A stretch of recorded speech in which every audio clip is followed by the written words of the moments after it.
harga saham Astra ini nggak naik, nggak kemana-mana. Jadi ada yang bilang, wah ini kalau kita beli saham Astra ini keuntungan setahun itu kalah sama deposito bank. Tapi yang menariknya kan labanya itu double. Ya. Dan ekuitasnya Astranya itu pun juga dari 125T di tahun 2015 ya. Sekarang udah 250T. Jadi double. Jadi tidak menutup kemungkinan dengan ada BYD jadinya bisa mendongkrak laba Astra Auto Parts juga. Astra itu punya after sales yang sangat bagus. EV ini akan menyerang menurut saya ke mobil ya, mobil-mobil yang ICE yang nggak punya after sales bagus.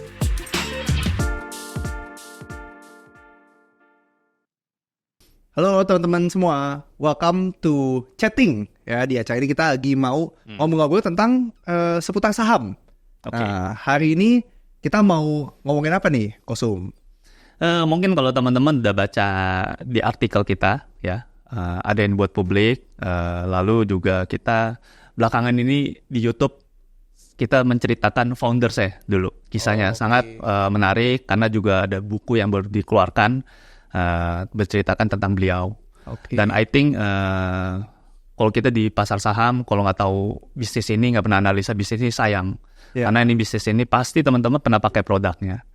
Ya kita pengen main mobil-mobilan, yang punya mobil, yang punya heavy equipment, ya, yang punya truk, yang punya tambang, ada sawit juga, ada sawit, punya nikel juga. Yaitu Astra International. Astra. Ya ini emang lagi banyak banget digembar-gemborin di luar sana. Banyak media mungkin yang menyebutkan kalau misalnya Astra itu kurang bagus. Nah, kurang bagusnya gimana? Dalam periode 2015 sampai 2024 kok, itu pada bilang harga saham Astra ini nggak naik, nggak kemana-mana. Jadi ada yang bilang, wah ini kalau kita beli saham Astra ini keuntungan setahun itu kalah sama deposito bank. Waduh, gimana nih? Kalah. Wah, gimana kok? Soalnya kalau kita lihat ya, memang saya cerita dikit. Dulu saya masuk Astra di deja vu dikit ya. Dulu di Astra saya masuk di 2015. Saya lihat itu memang pas saya masuk pasar saham tuh jeblok karena ada China slowdown. Salah satunya saham Astra hancur sampai ke harga 5.000 ya di situ. Sedangkan laba bersih di tahun itu masih 15 triliun. Tapi kalau kita fast forward sekarang, kalau kita pakai laba yang tahun 2023 deh, ya, itu sekarang udah kurang lebih 30 T-an. Berarti doubles dalam kurun waktu 9 tahun, ya kan? Dan dalam kurun waktu itu sebenarnya kan juga bagi dividen. Nah, bagi dividennya itu berapa ya? Kalau nggak salah 100 T ya, Sam ya? 100 T triliunan. Selembar kurang lebih sekitar 2.400 sampai 2.500 ya kan? Per lembar. Kurang lebih 2.400, artinya let's say 9 tahun berarti you can get, ya anggapnya beli 5.000, you can get 50% lah dari dividennya. Sebenarnya itu nggak gitu tinggi. Ya benar, memang nggak gitu tinggi. Tapi yang menariknya kan labanya itu double. Dan ekuitasnya Astranya itu pun juga dari 125T di tahun 2015 ya. Sekarang udah 250T, jadi double. Padahal yang dimana equity-nya itu juga dibagi nama dividen. Jadi mungkin buat teman-teman yang belum tahu, belum sempat ya analisa Astra secara mendalam, deep dive Astra. Sebenarnya maksudnya ekuitas itu apa? Sebenarnya ekuitas ini kan hartanya perusahaan ya, Kosum ya. Jadi ibaratnya kalau mereka ada menghasilkan laba, itu pasti masih ada di perusahaan. Kalau nggak dibagi dalam bentuk dividen. Keberuntungan Astra itu mungkin hanya membagi, mungkin ini feeling ya kok, saya agak lupa, tapi kurang lebih setengah deh. Setengah dari profit mereka. Ya kurang lebih 40%-an lah. Iya, kurang lebih 40%-an ya. Berarti kan memang ada spesial yang kemarin, Sam. Spesial di request Jardine makan lebih kan. Ya, 2023 ya itu kemarin ya. Iya, last year. Tapi sebenarnya kalau teman-teman bedah laporan keuangan Astra, dan teman-teman lihat gitu ya di bagian ekuitas, sebenarnya ekuitasnya dari 2015 sampai 2023 akhir, itu sebenarnya udah naik juga sekitar 1 kali lipat juga, kalau nggak salah. Artinya apa? Artinya semua labanya dia, itu kan nggak semua dibagi dividen. Masih ada yang nyangkut di perusahaan, kasarnya gitu. Masih ditabung mungkin lebih tepatnya. Karena dipakai buat apa? Dipakai buat besarin usahanya. Makanya kalau kita lihat, secara operasional, itu laba pemegang sahamnya bisa ikut naik. Itu kan pasti karena ada investasi kembali gitu loh. Buat gede-gedein usaha-usahanya. Ya, dari otomotif, mungkin di pertambangan, apalagi Astra lagi gencar banget gitu. Benar. Nah makanya ini kan yang lucu, Sam. Ini makanya kalau teman-teman lihat ya artikel dibikin Sam, artikel yang dibuat saya di publik, kita bercerita tentang keanehan. Keanehan itu bukan di perusahaannya, tapi keanehannya itu di market. Oh. Ya dimana gini loh, 9 tahun lalu harga sahamnya sama sampai sekarang. Oke. Padahal yang tadi kayak kamu bilang tuh, labanya naik 1 Ya. kali lipat, equity-nya naik 1 kali lipat, bagi dividen pula. Ya. Kenapa kok dipanis? Nah, yang terjadi di luar sana, Kosum, itu banyak yang nggak suka. Ini dari semua lini.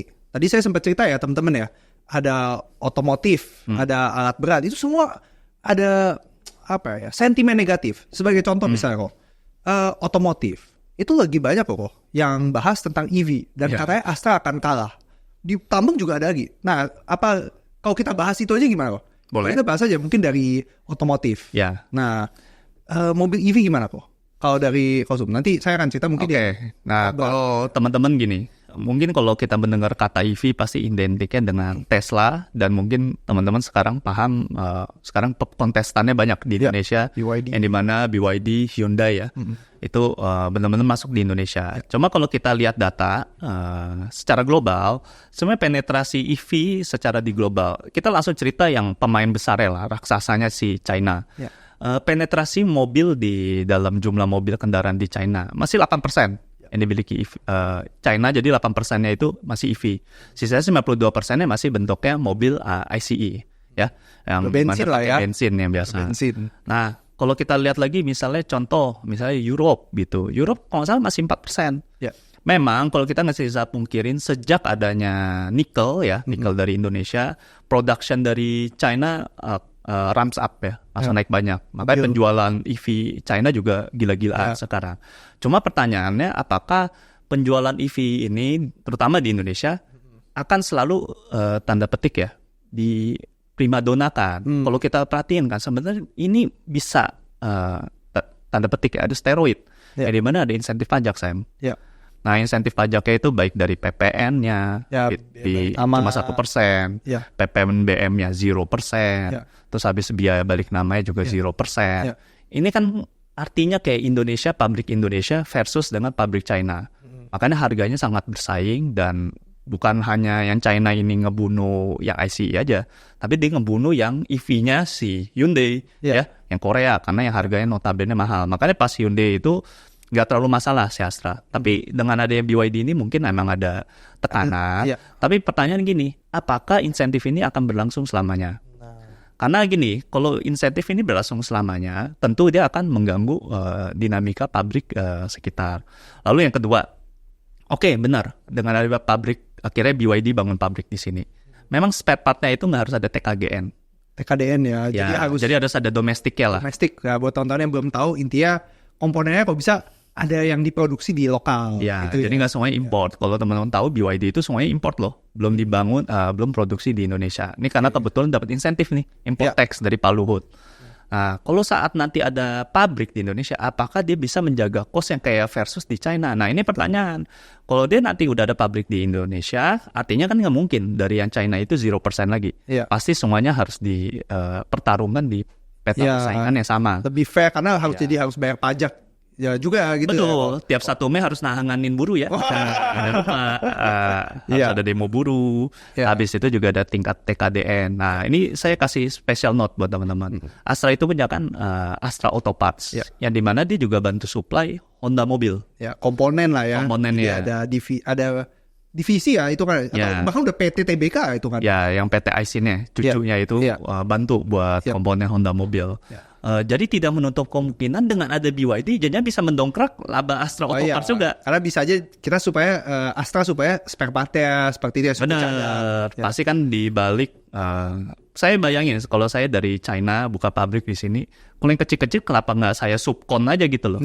Saya lempar lagi aja ke pabrik-pabrik yang memang punya kapabilitas pasukan lebih banyak gitu. Sekali saya lebih fokusnya assembly aja. Ya, tadi udah ngomong dari sisi affordability, tapi dari sisi customer-nya gimana? Karena nggak bisa dipungkiri kalau saya perhatiin teman-teman saya di luar sana, ya yang beli EV kok itu nggak mungkin mobil pertama. Pertimbangan mereka tuh banyak banget. Bener banget tuh. Jadi saya lihat ada satu cerita lucu teman-teman, orang di kompleks saya lihat mobilnya kesannya cuma satu, mobilnya EV, Wuling EV kok. Tapi ternyata keluarganya di komplek punya banyak rumah dan mobilnya ada banyak di garasi-garasi lain. Jadi yang kelihatan ya hanya karena mungkin dia kantornya deket ya, jadi dia pakai yang EV aja. Tapi sebenarnya Peugeot ada, terus merek-merek lain ada, Mercy ada. Jadi ya itu saya yakin itu nggak menjadi mobil pertamanya. Dan cuma kalau kita ngobrol sama teman-teman yang udah beli mobil EV, kenapa sih nggak langsung yang pertama? Pasti pertimbangan banyak. Misalnya contoh, kita ngomong mobil itu harus menempuh jarak yang cukup jauh ya. Kurang lebih kalau misalnya kita pakai mobil bensin, sekali kita ngisi bensin bisa 500 kilo sampai 600 kilo kurang lebih. Mobil EV sepemahaman saya ada yang udah nyampe, tapi kebanyakan model standarnya belum nyampe.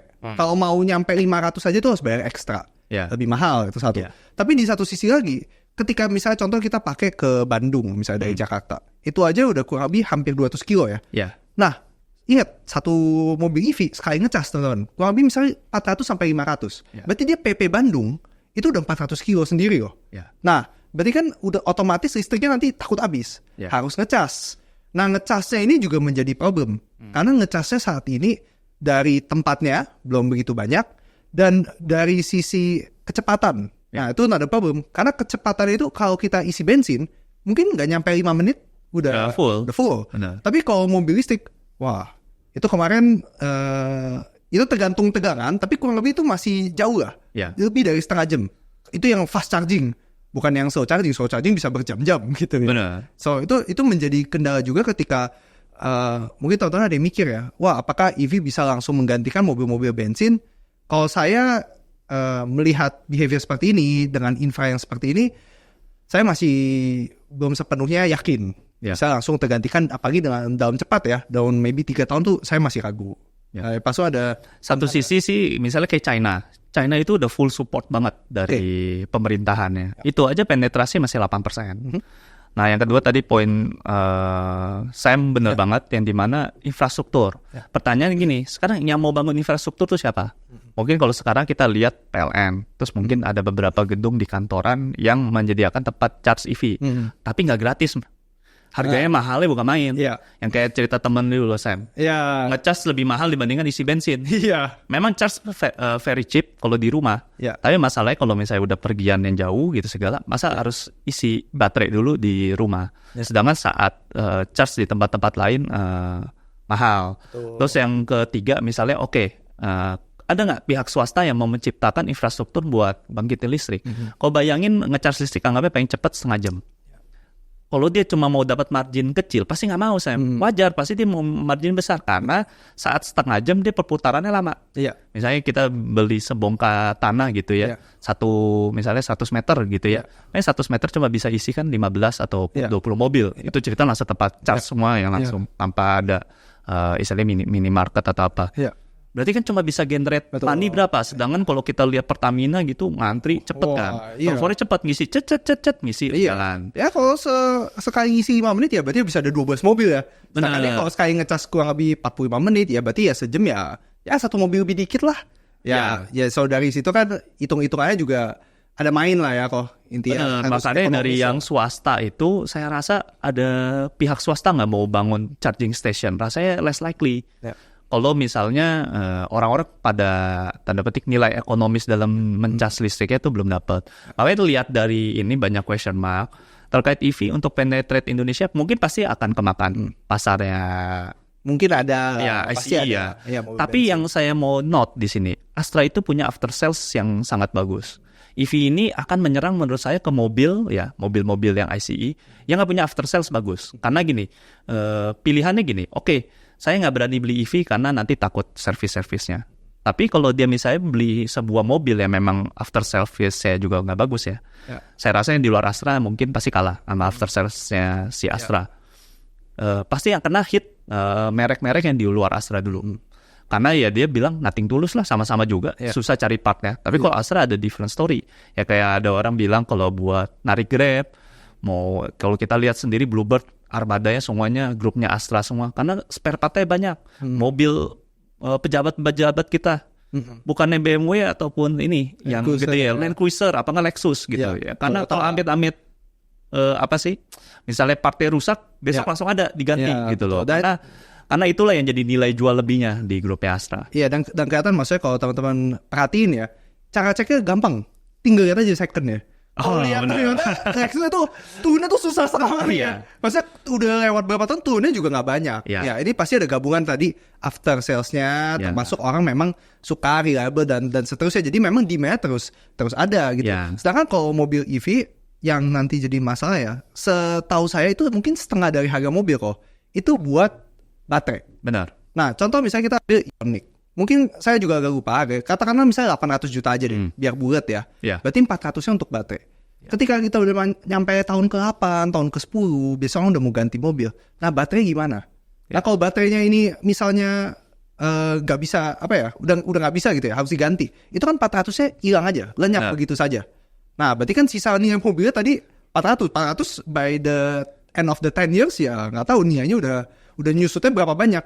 Berarti kan ada yang mau beli. Nah itu, so ada banyak problem di situ masih tanda tanya. Waktu itu kita ada ikut acara yang Gaikindo ya. Gaikindo ya. Yang di asosiasi aja masih, ya ini masih tanda tanya juga buat mereka. Jadi kalau kita summarize ini semua, mungkin benar akan ada sedikit yang kemakan, tapi rasa-rasanya tidak akan separah yang orang di media mungkin ya menceritakan. Jadi sebenarnya kalau kita udah tahu seperti ini kok, oke berarti otomotifnya mungkin tidak separah itu. Motor juga mungkin. Nah malahan gini, banyak orang nggak tahu berita fear-nya itu mobil mulu. Padahal Astra jualan motornya banyak yang lain. Mungkin ya tahun ini, tahun 2024 ya, penjualan mobil turun.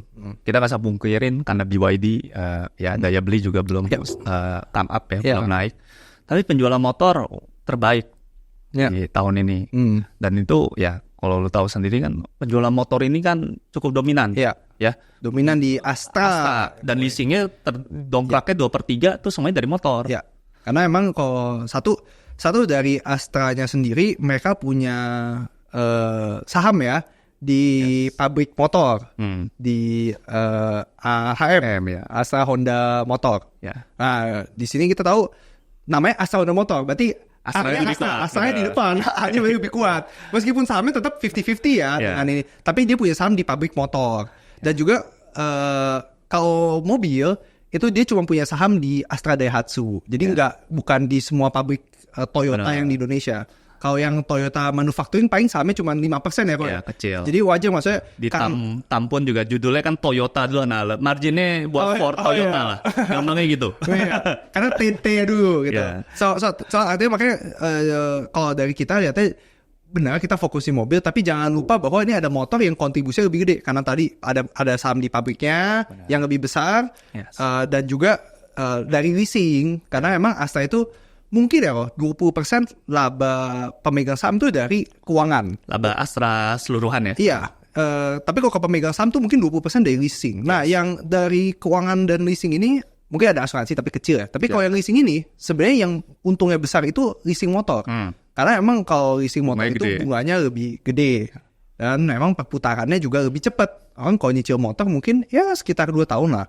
Kalau mobil kan bisa 3 tahun, 5 tahun, yang sampai 5 tahun juga gitu. Jadi perputaran juga lebih cepat di situ. So maksudnya dari sini apa? Mungkin yang tadi mobil, jadi teman-teman kalau menurut kita sih nggak separah itu.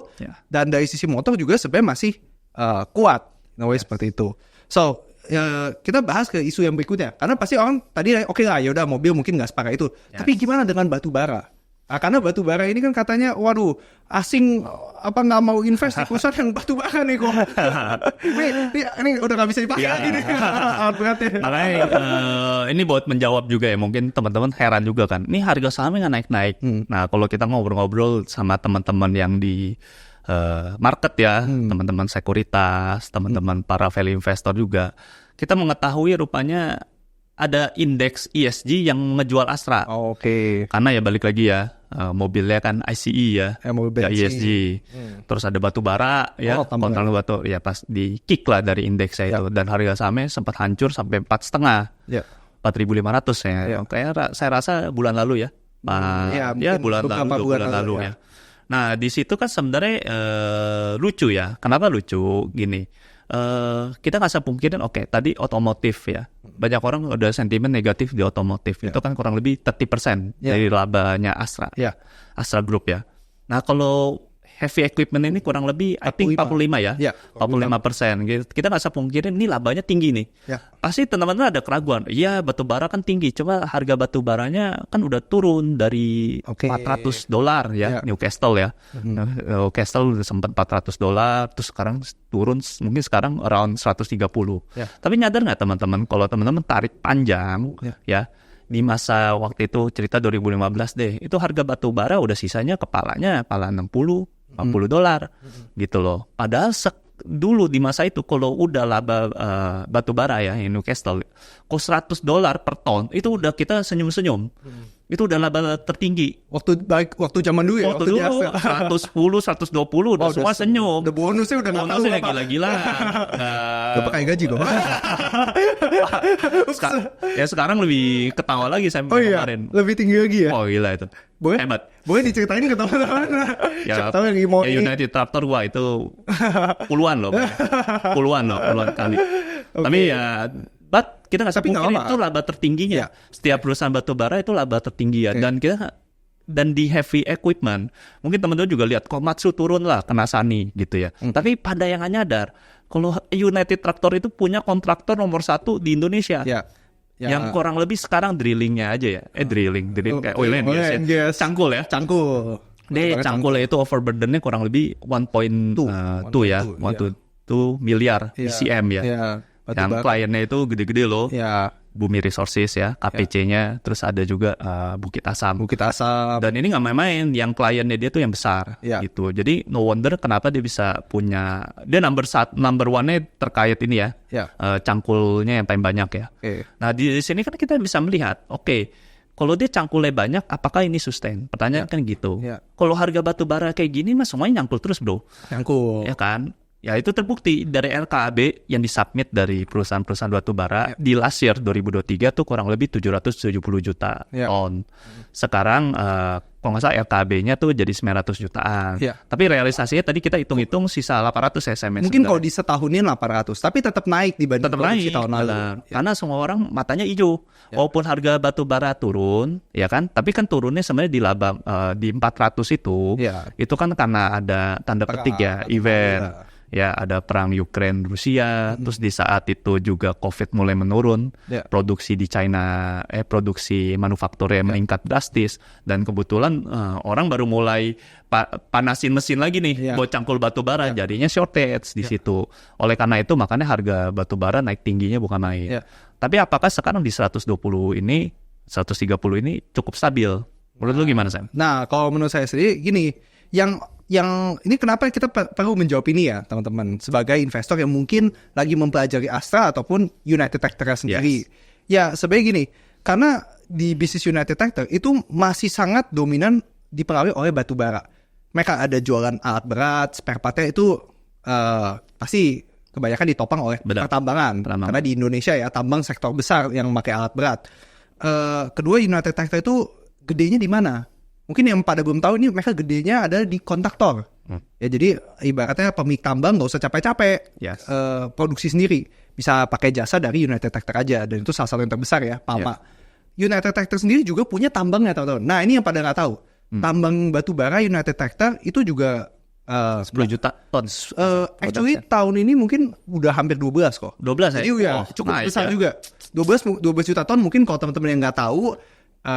Itu sebesar apa? Saat saya nanti boleh dijajarin tuh tambang-tambang di Indonesia. Nanti lihat 12 juta ton itu hitungannya respectable lah. Bisa di respect, itu size-nya gede gitu. Nah, jadi kalau kita lihat 3 ini, ya sisanya ada lah ya, United Tractor ada yang kecil-kecil lainnya, pembangkit, nikel dan segala macam. Ada emas. Cuman sebenarnya tetap masih dominan batu bara.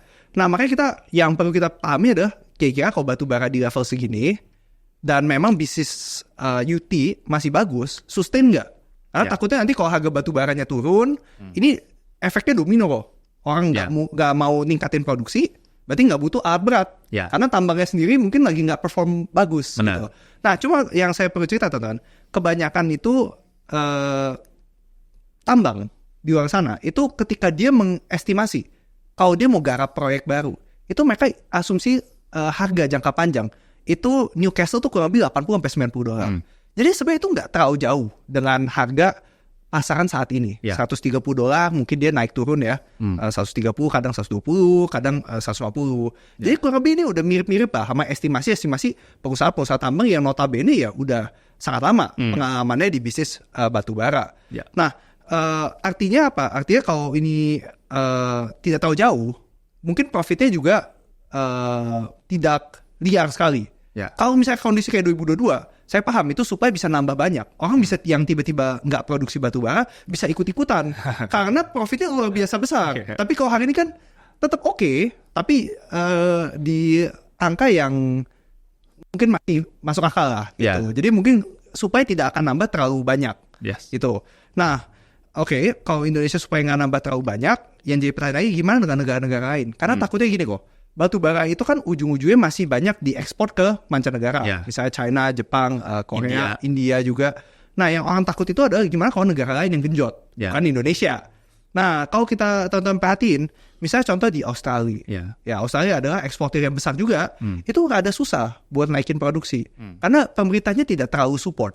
Buktinya aja di 2022 atau 2023, saya lupa, pajak batu bara royalty ya, itu dinaikinnya besar sekali. Nah, itu Australia. Nah, yang besar lagi siapa? Selain itu Rusia. Nah, Rusia itu juga lagi kesulitan karena maybe ada perang, dia juga lagi agak susah ngejualin batu baranya. Sampai saya baca-baca profit perusahaan tambang di Australia di harga hari ini kok itu longsor. Banyak yang sampai merugi juga. Nanti ada beritanya mungkin kita bisa catat di sini, juga lupa numbers ya. Tapi di Rusia sendiri is not doing too well gitu. So, artinya apa? Supply-nya terbatas, tapi demand-nya gimana? Demand batu bara kan nyambernya ke listrik. Dan orang itu terutama untuk negara yang kita bisa bilang masih menuju maju ya. Jadi masih berkembang, itu ya butuh listrik dengan harga yang murah. Belum bisa mampu untuk listrik yang dari renewable yang harganya notabene jauh lebih mahal untuk barang yang sama listrik ya, sama listrik gitu. So sebenarnya makanya tren batu bara sendiri itu masih naik, dan bahkan kalau saya nggak salah 2023 itu konsumsi batu bara itu all time high kok. Jadi orang yang bilang ini batu bara terutama di India itu nggak salah. Di India tuh naiknya bukan main loh. PLTU-nya dibikin banyak yang baru. Yang dimana ya, kalau teman-teman lihat ya, itu benar-benar dia request batu bara. Kan jadi gini, India itu kan punya produksi batu bara yang tinggi juga. Dia sampai ekspornya pun juga nggak mau dinaikin karena dikonsum sendiri. Kalau China udah jelas ya, dia production juga banyak. Dia konsum sendiri semua, bahkan minta orang lain.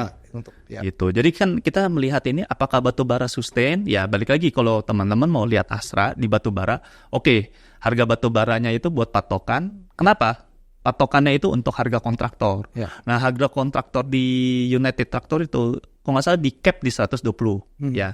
Jadi mungkin kalau di bawah 120 mungkin ada revisi, harga ya. Tapi selama masih di atas 120, ini Newcastle ya. Patokan Newcastle ya. Kalau di atas 120 dan segitu, pasti kontraknya nggak akan ubah karena ya udah pasti pihak tambang untung, yang dia harus bayar dong kontraktornya dengan sekian, pasti fair enough buat di itu. Jadi kalau intinya adalah kalau misalnya harga batu bara bertahan di level yang sekarang, United Tractor tuh masih diuntungkan. Karena yang tadi ya, kontraktor ya butuh, tambangnya masih untung, dan juga alat beratnya masih butuh. Tapi kalau dibilang bisa turun apa enggak, ya kita lihat aja dari demand dan supply-nya. Demand-nya naik terus, di saat waktu mau ningkatin supply, tidak semudah itu, karena banyak kendala-kendala. Ya mungkin we don't know. Kalau misalnya contoh, kejadiannya sama kayak 2012. Semua orang pengusaha masuk ke industri tambang, batu bara. Yang awalnya bisnisnya bukan batu bara bisa ikut-ikutan. Nah, itu mungkin kita menjadi was-was kayak gitu ya, karena tiba-tiba barangnya jadi banyak di pasaran. Tapi selama kita nggak lihat itu terjadi, mungkin pertumbuhan produksi batu bara di Indonesia mungkin 5% setahun, 6%. Mungkin itu level yang nggak akan sangat-sangat buruk untuk ASA. Nah, kalau kita recap, tadi berarti kan kita udah bahas tentang otomotif, termasuk di keuangannya, leasingnya. Kita udah bahas juga tentang batubara. Dan kayaknya kalau kita bahas di sini, ini nggak ada yang parah-parah banget. Nah, terakhir sebelum kita ngomong evaluasi ya, itu ahli. Ya bisnis sawit. Karena Astra juga dulu terkenal dengan bisnis sawit. Iya, nggak usah pungkirin ya, maksudnya sejak yang Eropa, yang ya inilah kebijakannya sepihak menurut saya ya, yang dimana dia nge-ban CPO baik dari Malaysia maupun Indonesia, intinya nggak go green lah gampangnya ya. Dan saya rasa nggak bakal berubah itu Eropa ya kan. Tapi pertanyaannya gini, apakah sawit ini masih bagus apa enggak? Ya. Tentu kalau dibilang Astra ini kan sebenarnya sawitnya nggak sampai yang sebesar-besar kayak tipe ya Sinarmas maupun grupnya Triputra ya. Tapi dengan ada insentif yang baru sekarang ya dari pemerintahan kan pasti kan melihat ada biodiesel, terus habis itu ada yang baru lagi nih export tax-nya itu diperbaikin ya. Yang dulunya mungkin tiering terhadap harga CPO, sekarang benar-benar di cap 7,5% doang tax-nya. Jadi pajak perusahaan sawit yang mau ekspor hasil minyak yang keluar itu pajaknya turun teman-teman. Mungkin di harga hari ini tuh kalau kita kalkulasi mungkin bisa hemat 30%. Ringgit kan sekarang. Iya, sekitar 4.000 ringgit itu kurang lebih hemat 30% dari biaya pajaknya. Nah, biaya pajak ini kalau turun itu pasti akan mempengaruhi siapa aja teman-teman. Pasti akan mempengaruhi perusahaan sawit yang ekspor minyak sawit mentah dan juga berdampak ke kebun sawit. Kenapa? Karena ujung-ujungnya kan kebun sawit hasilin buah buat nanti diperas dan diekspor juga. Jadi kayak kalau nggak perlu bayar pajak ekspor, perusahaan pabrik kelapa sawit juga bisa beli buah dengan harga yang lebih mahal. Otomatis kan ini nyamber sampai satu rantai gitu ya simpelnya ya. Cuman ya back again sebenarnya bisnis sawit ini cuman mungkin 5% ya. Kilo bahkan karena masih ada Astra Grafia. Oh ya ada yang lain. So ini kecil. So ini kita lihat ini actually nggak terlalu masalah. Jadi kalau disimpulin dari tadi, ketika kita lihat Astra, benar memang isunya sahamnya harganya nggak naik. Tapi di satu sisi semua bisnis ya itu kok kayak kita tadi rasa perform aja. Iya, so far aman-aman aja. Malah yang terjadi adalah banyak ekspansi yang tadi aja kita belum sempat cerita. Nah, kalau melihat valuasi seperti ini kok, kondisi seperti ini kok, dan hari ini Astra valuasi ya, kita pakai rasio yang umum aja, orang pakai price to earning ratio, itu mungkin sekitar 6,5 kali. Nggak bisa dibilang tinggi-tinggi banget ya, untuk teman-teman yang mungkin udah terbiasa lah lihat saham. Nah, apakah Astra masih good decision to buy? Nah, itu kan pertanyaan yang teman-teman mau tanya kok. Sebenarnya logik gini lah. Saya pakai logik ya. Maksudnya kita anggapnya pakai kacamata seorang businessman. Sam, aku tanya kamu deh. Bisa nggak bangun pabrik, bikin dealer 6 tahun? Oh susah. Gitu. Lama banget. Belum kerja sama sama prinsipal. Belum latih tim, latih sales, latih siapapun. Itu baru otomotif. Cari tambang. Emang cari tambang klien gampang. Misalnya bukain awal ya, pas buka open pit gitu. Emang langsung bim salah bim besok langsung jadi gali. Iya kan? Ada geologinya dulu dicek, discovery gitu segala. Itu kan semuanya butuh waktu. Ya kan? Terus belum misalnya cerita anggapnya sawitnya jadi bagus juga. Nanam sawit aja 4 tahun baru bisa berbuah. Ya kan? Terus leasing juga. Kasih leasing kan bukan besok langsung dikasih bunga 8%, tunggu 1 tahun. Nah semua ini kita udah bisa dapatkan di Astra, udah all in. Udah sama manajemen, udah juga dikasih makan ya, makan dividen yang kurang lebih bisa 40%, 50% dari profit tahunan ya. I think itu ya teman-teman pikir sendiri aja, it's good apa enggak. Ya balik lagi teman-teman pakai kacamata bisnis biar teman-teman dapat sense-nya. Gitu. Karena gini, balik lagi ya. Harga saham ini kita nggak boleh jadi patokan. Maksudnya gini, nggak boleh jadi patokan kenapa? Harga saham yang jatuh tuh bukan artinya perusahaannya busuk. Apalagi kalau kemarin kalau kita lihat berita buruk ya, kita refresh lagi ya. Bilang EV itunya. Terus habis itu skandal Daihatsu ya di Jepang. Terus rangka motor Honda yang penyok tuh, SAE ya, penyok. Terus habis itu dikeluarin dari indeks ESG gitu segala. Kan at the end berita itu boleh ada berita. Tapi sebenarnya impact gak ke performance perusahaan? Kalau kita cerita sekarang kan kuartal 2 2024. Udah sebenarnya kuartal 3 ya udah mau rilis. Saya rasa sih kuartal 3 ini naik banyak sih. Ya teman-teman bisa kalkulasi dikit-dikit lah. Pasti dominan dari United Traktornya. Memang pasti turun yang dari 4 wheels ya. Tapi 2 wheelsnya naik banyak. Ya kurang lebih remainly hover lah. Berarti mungkin kayak ya penjualan motor masih oke. Dari United Tractor juga masih oke. Sebenarnya yang berita-berita itu mungkin ada ngaruh tapi nggak separah yang teman-teman bayangin seperti itu ya. Anyway juga ini lupa kita bahas suku bunga. Suku bunga turun loh. 5.7 kan. Nah itu teman-teman belum tahu kok dampaknya kenapa. Nah mungkin mungkin gini, ceritakan bunga itu kan pasti jadi acuan. Acuan dari Bank BI kasih ke bank, dari bank ini kan buat deliver ya intinya baik yang leasing pun jadi patokan buat kredit kendaraan baru apa enggak untuk yang used car gitu loh. Jadi kan itu biasanya jadi basis ya kan. mungkin pakai bahasa sendiri jadi cost of fund-nya lah, Yeah. ya kan? Pasti orang dari cost of fund-nya ini pasti mau ditambahin lah extra margin di situ. Jadi kalau cost of fund-nya makin kecil, ya pasti leasing-nya itu marginnya juga akan ini, nggak mungkin dia kasih mintanya lebih gede, Ya. gitu. Jadi ini kan namanya leasing itu kan uang cari uang gitu Yeah. loh, uang cari uang, bisnis riba ya. Yang dimana berarti sangat berpengaruh di suku bunganya itu. Saat suku bunganya turun, berarti kan modalnya makin kecil. Berarti dia kasih leasing pun juga kecil. Ya. Ya. Saat leasingnya bunganya rada mengecil juga, berarti kan orang yang daya belinya ini lebih gampang untuk mengakuisisi kendaraan barunya. Ya. Terus mungkin juga ya balik lagi ya leasingnya itu kan banyak Bisa motor sama motor, mobil ya. Itu bisa membantu lah. Jadi mendongkrak secara lah. leasing lebih murah karena bunga dari BI-nya turun, perusahaan keuangannya juga modalnya lebih murah. Jadi jualan bisa lebih murah, Yes. tapi untungnya masih sama ya gitu. Iya. Jadi dan nyampe juga ke pelanggan, mereka bisa kredit dengan harga yang lebih murah. Jadi Benar. ngebantu dikit lah ya kok Yes. dari sisi daya beli. seperti Benar. itu. Ya dari sini kan kita bisa dapat gambaran. Pertanyaan lagi gini, oke lah suku bunga murah gitu segala. Emang orang masih butuh motor atau mobil? Ya nyatanya Butuh. kalau teman-teman tinggal di daerah Jawa, Jakarta, Medan, Surabaya ya pasti ngelihat macet sana sini Iya. gitu. Tapi kalau teman-teman lihat di daerah, lihat apalagi teman-teman kita yang di Sulawesi atau Papua, buset dah. Motor aja langka Iya. diketemuin gitu loh, mobil juga ini. Kalau saya rasa sih dengan maksudnya dengan pemerintahan yang baru, ya maksudnya kita lihat infrastruktur makin bagus juga. Karena pengaruh juga loh infrastruktur. Kalau nggak ada jalanan gimana mau beli mobil? Tuh. Infrastruktur makin gede. Offroad bisa sih kok. Oh ya, Fortuner dong. Oh iya benar. Lexus. Oh iya benar. Land Cruiser. Oh iya benar. Bisa, jadi mau apapun bisa dibeli itu mobilnya Astra.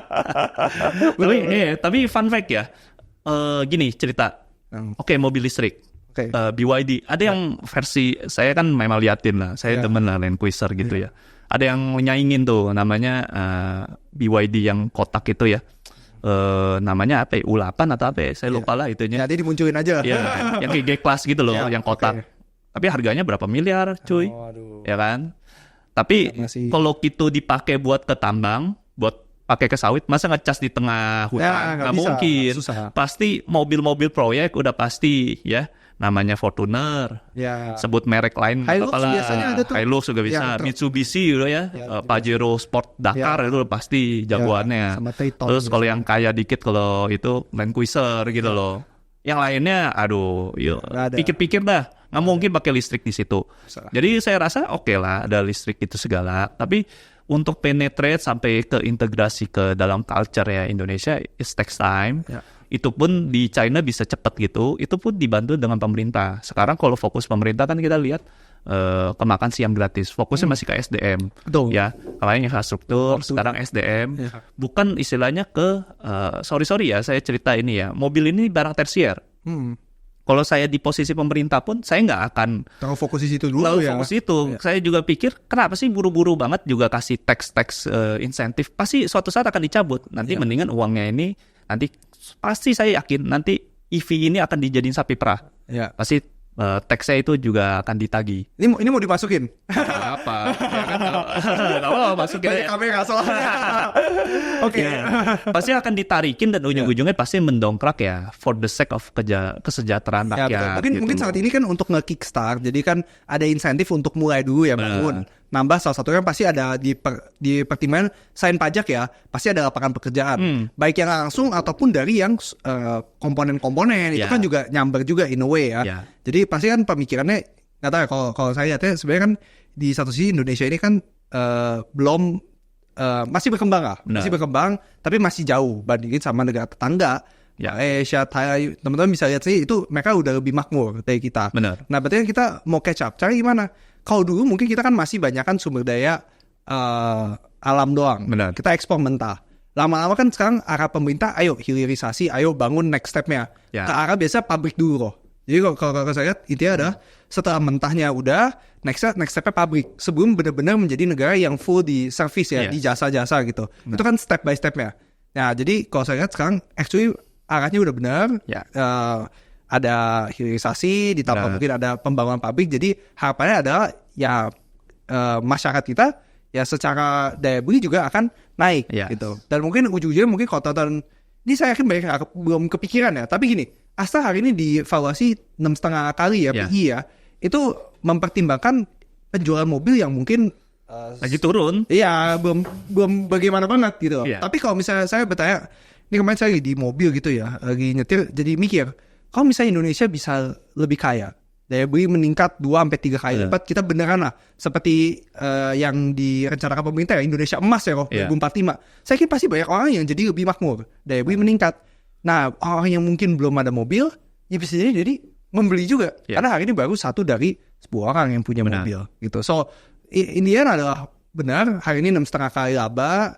Ya menaik apa enggak itu nanti evaluasi teman-teman. Tapi ya kita pengen ceritain bahwa di satu sisi masih ada ruang buat pertumbuhan juga. Dan di satu sisi yang tadi berita-berita yang negatifnya kok kayaknya nggak seberdampak itu ya sampai perusahaan. Jadi kita mau tekenin lagi, harga saham turun bukan artinya bisnisnya jelek.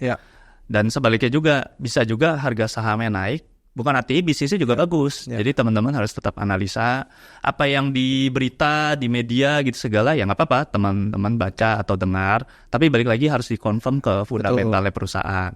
Dan contohnya menarik ini Astra, I think teman-teman harus work ya. Ini kesempatan bagus buat belajar, buat menganalisa, karena siapa tahu bisa jadi rezeki juga kalau memang cocok gitu ya. Tapi balik lagi, hal-hal ini yang istilahnya menjasari kita ya, kita di Think itu buat menganalisa. Memang kita di sini di dalam Think kita ada cover di Think Dex ya, beberapa poin-poin guideline. Tapi hal-hal inilah yang sebenarnya kita cover dalam sebagai investor. Jadi ini yang biasa kita sehari-hari ngobrolin ya. Kali ini teman-teman dengar langsung bagaimana kita berbicara terkait sebuah bisnis. Kita nggak lihat cerita flow, harga saham naik turun, ini ada support atau resisten apa enggak, kita nggak ada gitu. Tapi benar-benar kita purely bisnis itu ya saham gitu ya, jadi kita analisanya bisnis. Oke, so semoga dari diskusi ini insightful buat teman-teman, and ya mungkin kita jangan lupa subscribe. Oh iya, jangan lupa subscribe. Ini udah arahan dari Pak Ketua.